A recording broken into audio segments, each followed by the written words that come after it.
నాగేశ్వరరావు చుట్టూ నెలకొన్న తాజా వివాదం రెండు తెలుగు రాష్ట్రాల్లో రాజకీయ చర్చకు కేంద్ర బిందువుగా మారింది. ఒకవైపు ఆంధ్రప్రదేశ్లో అధికార కూటమిలో భాగమైన బీజేపీ నేతల వైఖరిని ప్రశ్నిస్తుండగా, మరోవైపు తెలంగాణలో అధికార కాంగ్రెస్ నేతల స్పందన కూడా వివాదాస్పదంగా మారింది. ఈ వ్యవహారం ప్రారంభమైంది ప్రొఫెసర్ నాగేశ్వరరావు చేసిన కొన్ని రాజకీయ వ్యాఖ్యలతో. ఆంధ్రప్రదేశ్ ఉప ముఖ్యమంత్రి పవన్ కళ్యాణ్ మరియు కేంద్ర హోంమంత్రి అమిత్ షా మధ్య వైసీపీ అధినేత జగన్మోహన్ రెడ్డి అరెస్టు అంశంపై చర్చ జరిగినట్లు ఆయన చేసిన వ్యాఖ్యలు రాజకీయ వర్గాల్లో పెద్ద దుమారాన్ని రేపాయి. నాగేశ్వరరావు వ్యాఖ్యలను సమర్థిస్తూ కొందరు ఆయనకి భావ ప్రకటన స్వేచ్ఛ ఉందని వాదించగా, జనసేన నాయకులు మాత్రం భిన్నమైన ప్రశ్నలను లేవనెత్తారు. ఒక రాజకీయ విశ్లేషకుడు తన అభిప్రాయాలను వ్యక్తపరిచే హక్కు ఉన్నట్లే, తనపై చేసిన ఆరోపణలపై వివరణ కోరే హక్కు పవన్ కళ్యాణ్ కి లేదా జనసేనకు ఉండదా అని వారు ప్రశ్నించారు.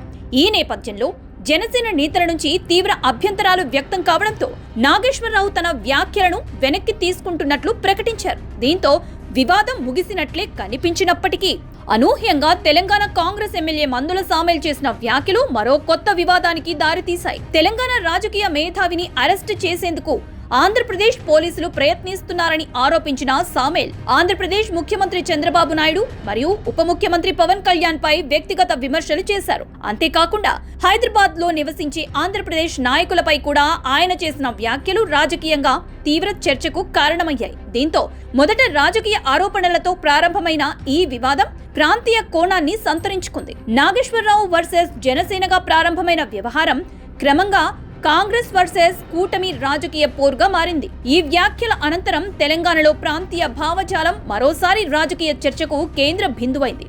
అధికార పార్టీ ఎమ్మెల్యే చేసిన వ్యాఖ్యలపై పలువురు రాజకీయ వర్గాలు, సామాజిక వేదికలలో ప్రజలు ఆందోళన వ్యక్తం చేశారు. పొరుగు రాష్ట్ర ముఖ్యమంత్రి, ఉప ముఖ్యమంత్రి స్థాయి వ్యక్తులనే లక్ష్యంగా చేసుకుని ఇలాంటి వ్యాఖ్యలు చేయడం సరైన రాజకీయ సంస్కృతేనా అని ప్రశ్నలు వినిపించాయి. అలాగే భవిష్యత్తులో తెలంగాణలో నివసించాలంటే ప్రత్యేక పాస్పోర్ట్ లేదా వీసా అవసరమా అన్నట్లుగా ఈ వ్యాఖ్యలు ఉన్నాయంటూ కొందరు వ్యంగ్యంగా స్పందించారు. రెండు తెలుగు రాష్ట్రాల మధ్య ఇప్పటికే ఉన్న సాంస్కృతిక, ఆర్థిక, సామాజిక బంధాలను దృష్టిలో ఉంచుకుంటే ఇటువంటి వ్యాఖ్యలు అనవసర వివాదాలకు దారి తీస్తాయని అభిప్రాయాలు వ్యక్తమవుతున్నాయి.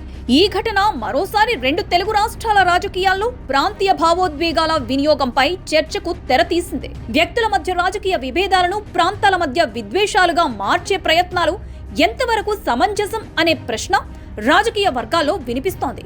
ముఖ్యంగా తెలంగాణ ప్రజలు దేశంలోని అనేక రాష్ట్రాల్లో నివసిస్తున్నారు. అలాగే ప్రపంచవ్యాప్తంగా కూడా లక్షలాది మంది తెలంగాణ వాసులు ఉద్యోగాలు, వ్యాపారాలు, విద్యా అవకాశాల కోసం వివిధ దేశాల్లో స్థిరపడ్డారు.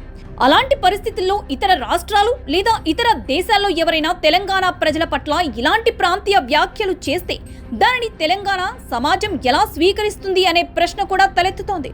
అందుకే రాజకీయ నాయకులు తాత్కాలిక రాజకీయ ప్రయోజనాల కోసం ప్రాంతీయ భావోద్వేగాలను రెచ్చగొట్టడం కంటే రెండు రాష్ట్రాల ప్రజల మధ్య సహృద్భావ వాతావరణాన్ని బలోపేతం చేసే దిశగా వ్యవహరించాల్సిన అవసరం ఉందని పలువురు అభిప్రాయపడుతున్నారు. రాజకీయ విభేదాలు రాజకీయాలకే పరిమితం కావాలి తప్ప ప్రజల మధ్య విభజనలకు దారి తీసేలా మారకూడదనే అభిప్రాయం వ్యక్తమవుతోంది.